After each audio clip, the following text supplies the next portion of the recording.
Rule number 2, all them joints like to move. I mean full range of motion with devotion. I speak with emotion. I did change mad cells, no need for fancy spells or gels. Number 2. Rule number 2, all them joints like to move. So if you watch the video, basically I'm in there doing some joint mobility on my hips, and our girl Emmy is doing some other joint mobility, so we love that. And this is Oscar's favorite rule, I think. Well, not your favorite, but he loves talking about joint mobility. As you 40-foot full followers know, we talk about this a lot, so. It's my most redundant. Take it away. My most redundant rule. I'm a little bit tired. We had kind of a really awesome weekend, and rule number, sleep. We're gonna get to that in the near future, but I'm a little sleep deprived, so Oscar's gonna take it away with the joints. Number 3, best to rest your body. Okay, that's a preview for next week. So, listen, it's gonna sound redundant. You guys have all heard this before, right? But take your joints through their full range of motion. I'm just gonna explain the reasoning for the lyrics of rule number 2, all them joints like to move, full range of motion with devotion. So, yes, every single one of your joints you should be moving throughout the day because, well, there's 2 great reasons why you want to do it every single day. One is it's a great assessment tool so that you know if your joints are functioning properly. So we do a lot of like our shoulders, big shoulder circles, and if you cannot, well, let's say you can do this one day and the next day you're like, all right, it's not working well. You can identify it as an assessment tool that that's a joint that needs a little bit more work, right? And then number 2, the next reason why you want to do it every day is it is a great maintenance. If you do not move your joints through their full range of motion, then your body will just disregard things that you don't use it for. If you don't put your shoulder in this position for many years, and then one day you have to reach up to the cabinet to grab something, you're not going to be able to do it because your body's like, hey, what the hell, man? We haven't done that in years, right? So, and then, sorry? I just said I had to pee. Oh yeah, it's Pete, and he's doing like bam, boom, pow, pow, pow, right. pow, a lot of thumbs up. Keep going. Move your joints through the full range of motion with devotion. So really, that's rhymes, that's why we use that word, but you want to move with intention. So what that means is that I could take my shoulder and take it through its full range of motion, kind of lackadaisically, and that's okay, it's better than nothing. But what we want is to move with intention. You want to brace here. You want to try to isolate the specific joint that you're moving and create a little bit more tension, because your joints will then, or actually your nervous system will then turn on and say, oh, pay attention to what I'm doing.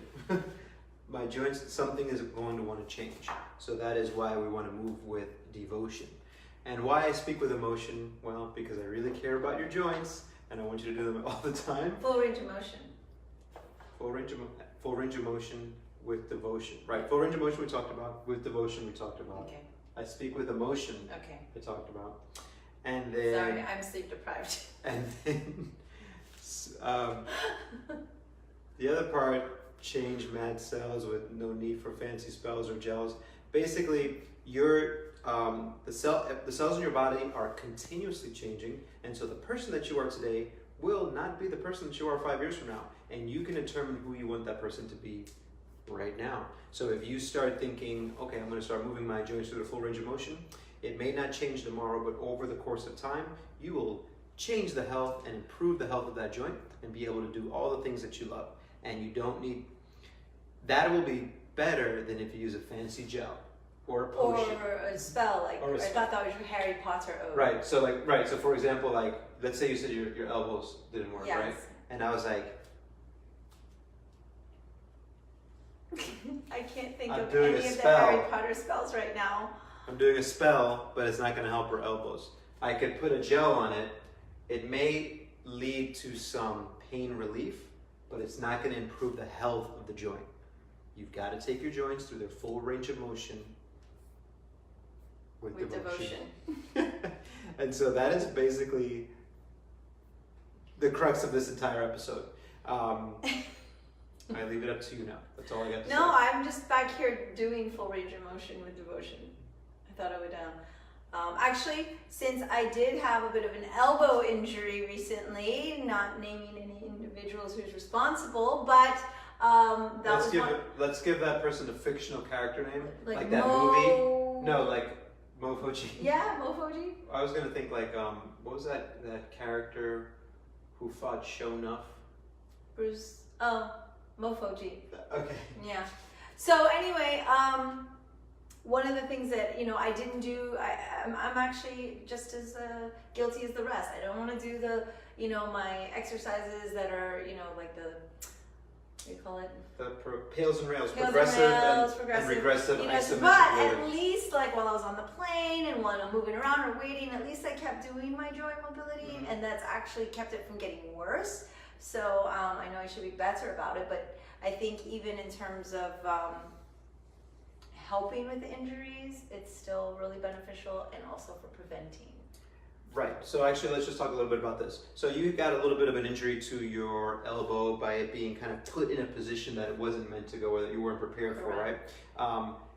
If you go back to what I said earlier, if you take your elbow joint through its full range of motion every single day, it's a great assessment tool, so that from the day before your injury and the day after your injury, you go, oh, I clearly see what the difference is by that assessment, not just randomly pain while moving. It's actually like my elbow joint circle felt this way yesterday, and now it feels this way. So now I can really specify and identify, here is where my issue is. And then number two is, if you did do your joint mobility every single day, then you would have continued maintaining the health of the joint, right?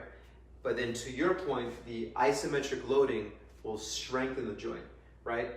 That doesn't mean that you're preventing injury, because injuries are bound to happen, especially when there's like contact, right? Like in a contact type of environment.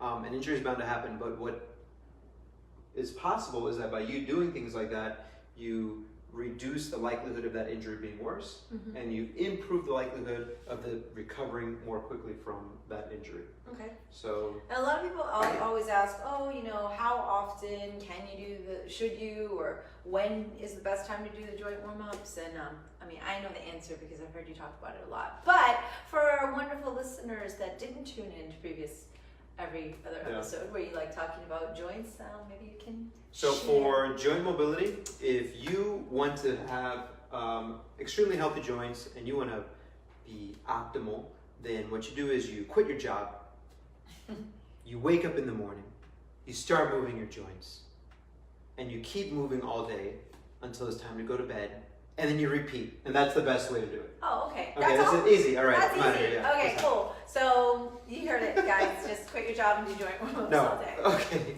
Joint mobility. Listen, ideally, you would do it at least once a day, maybe in the beginning of the morning. And then that assessment of you taking your joints to their full range of motion all day, in the beginning of the day, then you've identified, my elbow's kind of jacked up. Right. Then something simple for your elbow, you do that as often as you can throughout the day. Okay, so like while you're sitting in an awesome dinner eating banchan. Right, you could be like, or barbecue. you could be, or okay, brunch. I'm going to rotate, go down, grab my banchan fried chicken, rotate. No, not banchan fried chicken, like spicy beef sausage or like salmon. Got it. Oh, you mean like that? Understood. Right. So exactly. So you could do that. You could be sitting in a meeting and working on your elbow, stuff like that. And then as far But what if someone thinks you're waving to them? Would be confusing. Then no. I think this may initiate someone to wave. Yeah. Right. But it doesn't mean there's an interaction, because this implies royalty. So you are above the other person. Right. Sorry. I, again, am a little sleep deprived, so if we're veering off track, I apologize. But everything Oscar says is valid. Okay. And you should listen to him. Thank you. And the last thing is, as far as the more intense stuff, where you're ramping up your tension and your intensity and maybe like isometrically contracting hard, I would say that very high intensity, maybe 2 or 3 times a week, but low grade, low intensity every day if you can. You All can't day, do every day, after you quit your job. Of Yeah, course. after you quit your job. Quit your job first and then do it. And Right. and then as far as the reason why you don't want to do high intensity every single day is because it's taxing the nervous system. Mm-hmm. You need to be able to recover. That's it. We're done. Yay, Next week, joint mobility. rule Rule number number 3 3. next week. Is to rest your body. Which is the one I need right now. So thank you guys for tuning in to 40-Bit Foo every Tuesday at 7:45. Ask us questions ahead of time and we can answer them. Don't forget to turn on notifications. Goodbye. Bye-bye. Goodbye. We're doing Thank you our for elbow. tuning in. Yeah, very nice.